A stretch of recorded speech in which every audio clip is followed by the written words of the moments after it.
Bismillahirrahmanirrahim. Assalamualaikum warahmatullahi wabarakatuh. Saya Suwardi SAK, peserta Latsar CPNS Kabupaten Sumba Barat tahun 2021, Angkatan 63, Kelompok 2.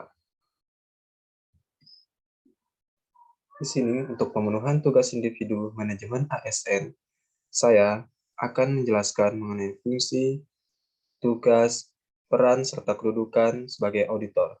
Saya merupakan seorang auditor ahli pertama di Inspektorat Daerah Kabupaten Sumbawa Barat. Jadi, auditor adalah jabatan yang mempunyai ruang lingkup, tugas, tanggung jawab, dan wewenang untuk melakukan pengawasan intern pada instansi pemerintah, lembaga, dan atau pihak lain yang di dalamnya terdapat kepentingan negara sesuai dengan peraturan perundang-undangan yang diduduki oleh pegawai negeri sipil dengan hak dan kewajiban yang diberikan secara penuh oleh pejabat yang berwenang. Kedudukan auditor, jabatan fungsional auditor atau JFA berkedudukan sebagai pelaksana teknis fungsional bidang pengawasan di lingkungan aparat pengawasan intern pemerintah atau lebih dikenal dengan APIP. APIP merupakan instansi pemerintah yang bertugas melakukan pengawasan baik di pemerintah pusat maupun pemerintah daerah. Auditor merupakan jabatan karir yang diisi oleh pegawai negeri sipil.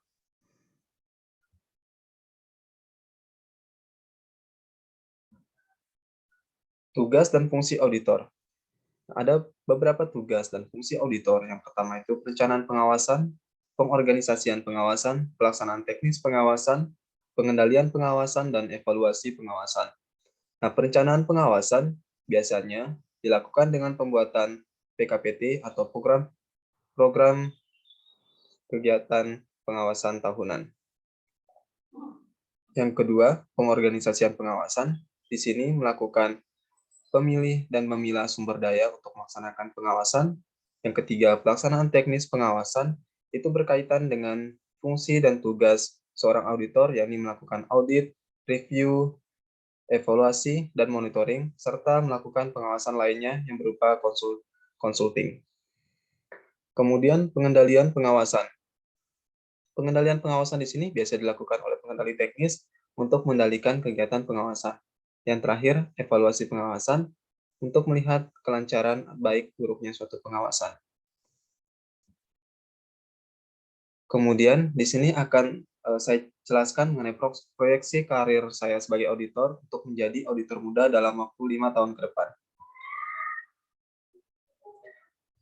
Tahun depan atau tahun 2022, saya melaksanakan atau mengikuti diklat pembentukan auditor ahli serta mengikuti ujian sertifikasi auditor.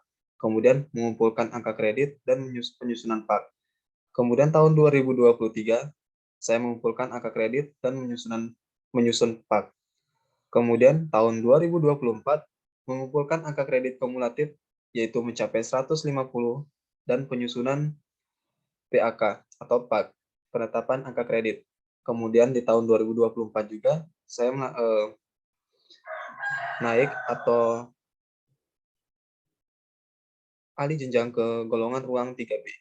Kemudian di tahun 2025, saya berusaha untuk mengikuti diklat penjenjangan auditor muda dengan melakukan persiapan, kemudian mengumpulkan angka kredit dan penyusunan PAK. Kemudian tahun 2026, mengikuti diklat penjenjangan muda, serta memperoleh sertifikat untuk menjadi auditor ahli muda. Kemudian mengumpulkan angka kredit untuk naik ke golongan 3C dan golongan jenjang selanjutnya. Sekian dari saya. Terima kasih. Wassalamualaikum warahmatullahi wabarakatuh.